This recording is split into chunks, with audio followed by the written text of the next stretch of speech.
La Déclaration universelle des droits de l'homme est le traité international fondamental qui distingue les utilisations légitimes des utilisations illégitimes de la force par les États. C'est sans doute cette dimension liberté, c'est sans doute la dimension la plus connue de la Déclaration universelle des droits de l'homme. Mais ce n'est pas la seule.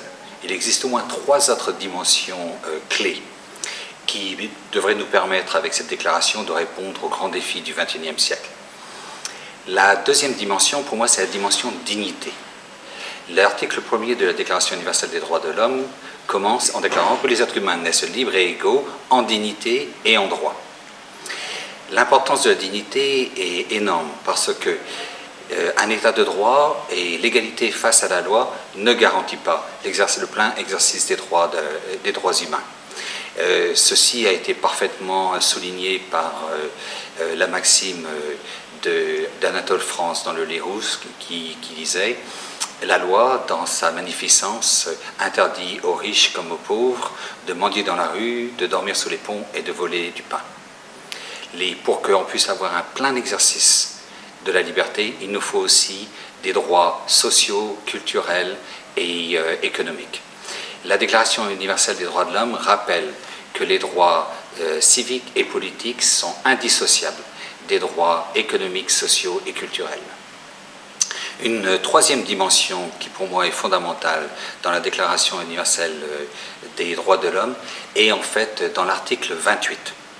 L'article 28 rappelle que tout le monde a droit à un ordre social et international qui permette le plein exercice des droits de la personne. Et pour moi, c'est extrêmement important parce que ça nous rappelle qu'on ne peut pas avoir de droits sans devoir.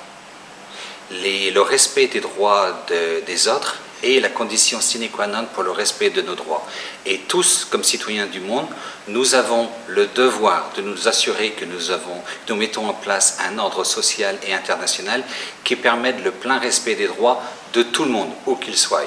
Et cette dimension est critique aujourd'hui, où on voit de plus en plus une remise en compte du multilatéralisme et des droits universels. Et une quatrième dimension, qui est à mon avis tout aussi importante, est le fait que les droits de la personne, ce ne sont pas simplement des droits, ce sont aussi des solutions.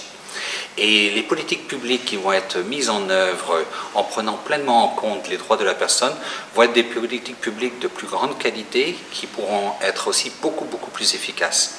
Et j'aimerais prendre un exemple dans le domaine des droits des femmes. Actuellement, les femmes représentent presque 50% des agriculteurs au monde. Mais elles représentent moins de 20% des personnes ayant des droits fonciers vérifiés et elles n'ont en règle générale accès qu'à 5% des efforts de vulgarisation agricole. Et ça, c'est une violation terrible de leurs droits.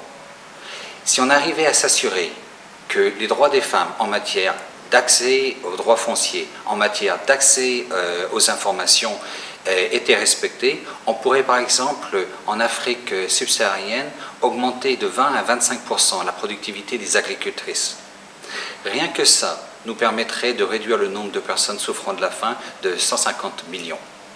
Ça nous permettrait de mettre en œuvre presque un tiers des 169 cibles de l'agenda 2030 pour le développement durable, y compris le changement climatique, parce que si nous augmentons la productivité des agricultrices, nous réduisons la pression pour mettre en culture de nouvelles terres et nous leur permettons d'avoir les revenus financiers nécessaires pour mettre en œuvre une agriculture résiliente au climat.